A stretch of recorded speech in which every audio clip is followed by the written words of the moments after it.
Good evening. We're back here with Lead with Giants TV. Tonight we have Marilee Adams. Welcome back, Marilee. It's good to see you here. How Well, did you thank feel you. about the first segment? Was a great discussion for us. Well, I thought that the questions were great and it was fun answering them. Great. So we'll go around the room a little bit and to introduce everybody, and we'll start with Andy Lyons. Hi everyone, Lead with Giants. Andy Lyons here, sharing this wonderful evening from Boston, Massachusetts. I really love her background. Five languages of love. Five love languages. So. And we'll go around to Robert. Robert, introduce yourself and tell us where you're hanging out from today. I'm hanging out from Frisco, Texas, just north of Dallas, and I'm Robert Hunt. I work with Renaissance Executive Forums, leading CEO peer groups. Great, thank you for joining us this evening. Robert and I have something in common. I work for the Renaissance Hotel in Richardson. We got something in common there with the Renaissance name. It must be a great name. What can you say? Yes.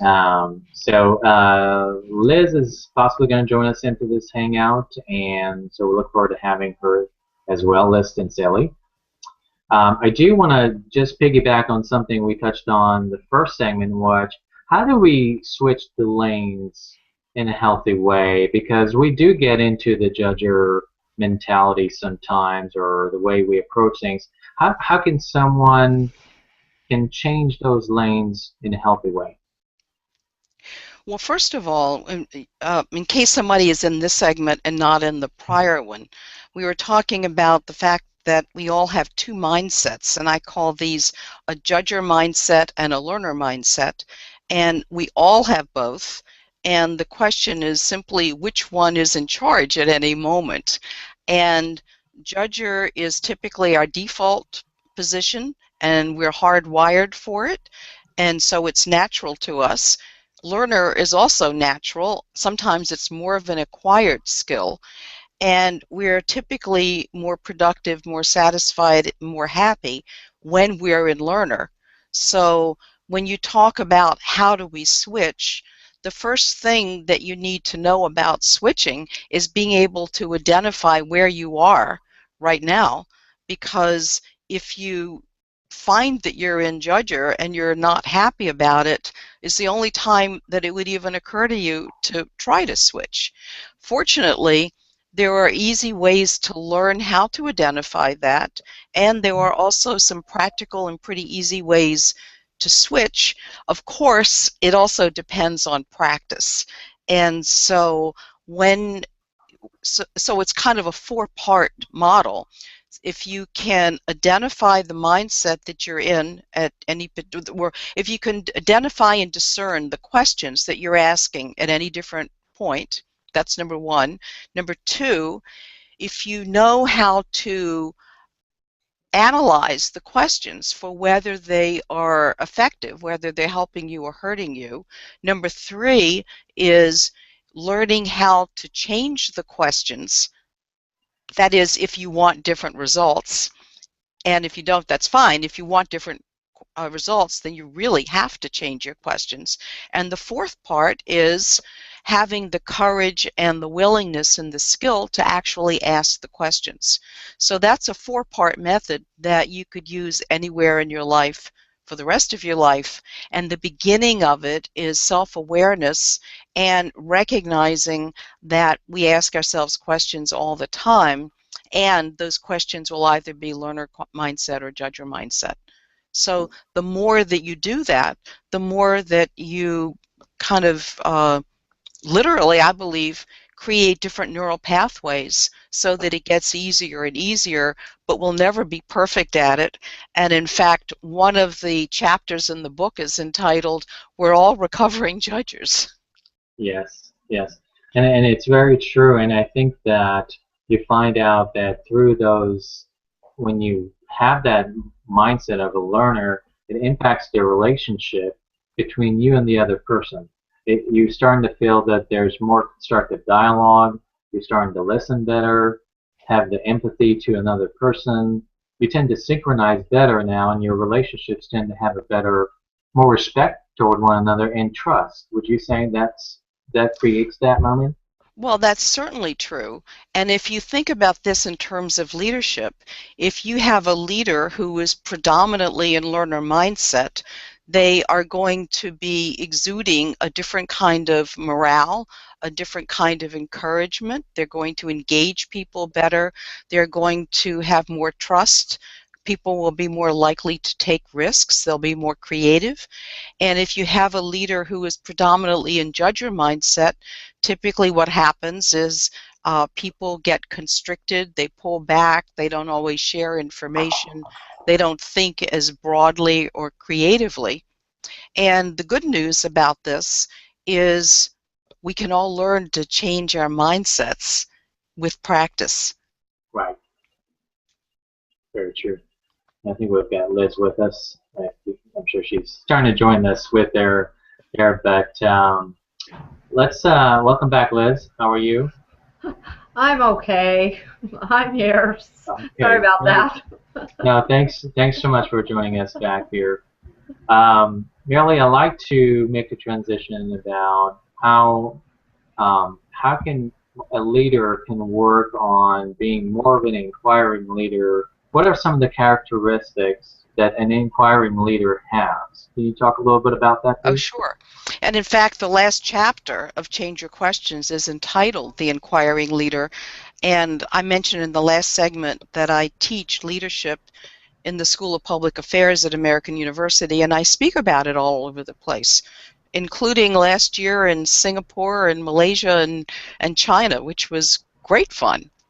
So the characteristics of an inquiring leader, so imagine that this is a leader who is leading from learner mindset. And that means that they have the ability to self-regulate, to get themselves into that mindset. And they lead individuals, they lead teams, they lead formal and informal conversations and meetings predominantly in learner mindset. They also encourage everybody else to ask questions, and they model asking questions, and they have practices that they use, because it's not enough to have a change of thinking. You also have to have practices that people can do together over time if you want to have changes that are positive and that sustain themselves. And it's very clear that having what I call a culture of inquiry is going to lead to a very different set of results and moods and experiences. And one of the pieces of evidence about that is at NASA, with some of the major disasters they've had, and of course they've done major debriefs afterwards, and they said the lack of a culture of inquiry was directly implicated in some of those major accidents. And I have some sayings that I use with leaders when I'm teaching. One is, great results begin with great questions. But the other is, every question missed is a potential crisis waiting to happen. And a lot of people identify with that, because if you take any problem or crisis that has occurred, you can kind of reverse engineer it and discover, if you're open-minded about it, what questions were not asked, the not asking of which led to the choices that led to whatever that problem was. And so when you can see that, it's very motivating to encourage lots of question asking, because it makes a palpable and practical difference. It creates a culture of being proactive and accountable. Yes. To the results there. So that's really good. Let me turn it over to our panel and see whoever has a question with our team here. Who's got a question for Marilee? All right, go ahead, Robert. I love what you said about the ability to self-regulate. And I think that a lot of the leaders that come to our peer groups, they don't have that. They've not put the discipline in place. I was just thinking that if they were to write out the question before they asked it to somebody, they could probably discern if it was a judgmental question or not by looking at the question. Do you encourage people to pre-write their questions out so they can see if it's being poised in a way that's a learner versus a judger question? Well, that would be one technique. I think that there's something that's important before that, and that is teaching the self-awareness of what mindset you're in. And of course, that goes with emotional intelligence. And there are 4 pillars of emotional intelligence: self-awareness, self-regulation or self-management, awareness of others, and social skills.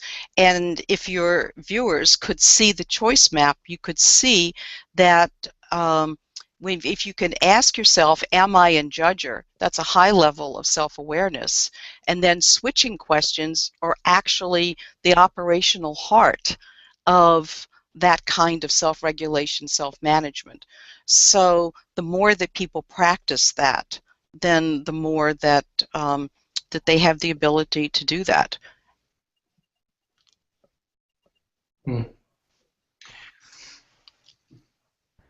All right. I don't think it's hard to do, by the way. You know, when you said, Robert, that people don't do that, I think partly the reason is they may know it's important, but if they don't have a practical method to do it, then they're missing the how-to that would really be most helpful to them. And that's what the choice map and switching questions provide for people, particularly when they practice it over time. One of the benefits of when we get together as a group is that they'll ask a question. I need to figure out, I'm going to fire my CFO. I've got problems with him. And I'll figure out the best way to fire him. And then the people will start asking questions because of what you taught me when I learned about Q-storming in the past. And they've learned to Q-storm with the person who's posing the question. And it ultimately will change it. It's really not about finding a CFO. It's about, why are you so frustrated with your finances when you continue to make bad choices as a leader? And they can repose the question and take it off of the anger and frustration of the CFO and really put it back to the leader, saying, well, you've not made wise choices, and now it's tough for you to own up to it. And that kind of awareness that they're not self-aware, that they're judging, they're frustrated and they're angry and they want to point at somebody else. But having a group of people who can help you be aware that this is really your issue. When we Q-storm, we come to what the real issue is. I think having a group of people who can be around you until you become self-aware or ability to regulate is a very powerful tool. Well, I use this material a lot in working with teams and with projects, and also in action learning. But I have to say, given the example you just said, I probably would do something different than what you were just describing. So if somebody said, I'm angry at X for Y, and I want to do Z, I would probably step back and say, what are your goals in doing that? And what has led to that situation?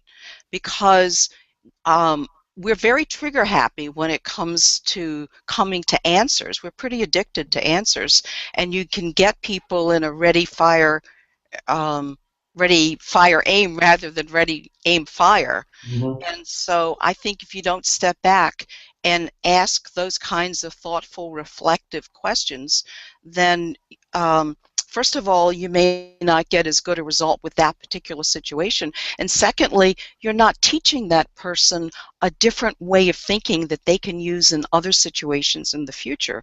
And to me, that's really important. Wow, that's really amazing. It's hanging on the mystery of the question and not wanting to be, as you just said, so trigger happy, Marilee. I think that's something we just don't do as a society, let alone in our workplace. Is just say, well, that's a good question. I want to be with that. I'm sorry, you've got 5 minutes to be with that question. Could you hurry it up? You know, we got places and to that's when it requires the courage to say, I understand you want an answer, and I could give you one, but it won't really solve what you're looking for. I need some time to think about it. I need some research. Now, I'm not talking about, like there's a fire and what should we do? But for the most part, when people want a quick answer, they just want to get over the anxiety of not knowing, which is different than having real thinking that occurs. And that's one of the things that leaders need to be modeling. I think that happens a lot for entrepreneurs too, because they want to get moving, they want to and make decisions and have better judgment etc. And a lot of times it's great just to sit on something for 24 to 48 hours and let it Absolutely. filter through. Absolutely. How do you make sure that you're coming from the learner? I guess the communication that we have online doesn't bring our smiles, our eyes, our body language, our tonality, a softness to our voice or a harshness. How can we make sure that we're heard, Well, I think I would take out the word make sure. Okay. Because obviously we do lose something. Yeah. And I think emails are famous for not having the human part, and sometimes, in fact, often that's the most important part. So it's amusing to me when people use the term soft skills in a demeaning way. And so I have some favorite ways to respond to that. I say, oh, the soft skills. Do you mean the success skills? And if they still don't get it, then I'll say, oh, the soft skills. You know how I think about it? Soft skills equal hard cash. Absolutely. You need soft skills to build relationships. And relationships are fundamental, and they'll never not be fundamental. And if we try to pretend that that's not the case, then we lose not only our productivity and profits, we also lose our humanity and our ability to empower the people around us and to relate to them in ways that are satisfying for everybody. Okay, I want to turn and see if Liz got a question before we go over to the next one. I do. Quickly, Marilee, I read a little bit about, and this probably goes back to what you were talking about a little bit earlier, reacting versus choosing. And I wondered if you had some suggestions for overcoming that habit, because I think reacting becomes a habit. Well, first of all, we will always have reaction because we are hardwired for that. And so if we get past thinking that we'll always be able to get past it, then that gives us a little ease around this. At the same time, then we can learn how to be, I'm going to come back to the same things, self-aware, self-regulating, being able to choose, asking switching questions, and then when we do react, when we are reactive, then hopefully we recover more and more quickly and can forgive ourselves for the error of our ways, knowing that it's human and that we're always going to do it.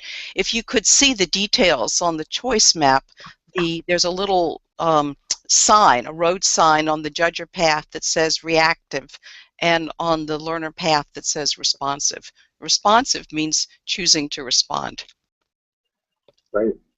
Marilee, let's close our second segment with maybe an example you can share of someone who is an inquiring leader, someone we may know out there in the world that we can possibly know about, or just a recent story, quickly, briefly, that you can share with our audience that we can get inspired with. Well, I think a really good example of an inquiring leader is President Kennedy. And there are some famous stories about how he learned how to ask questions, to have people provide information and points of view that he might not even agree with, so that he can open up his own thinking. And of course, ultimately, the decisions were his. But there are some famous case studies, particularly the difference between the Bay of Pigs and the Cuban Missile Crisis. Right. When the quality of his questions and his mindset, it's probably not an overstatement to say that it saved us from a horrific crisis.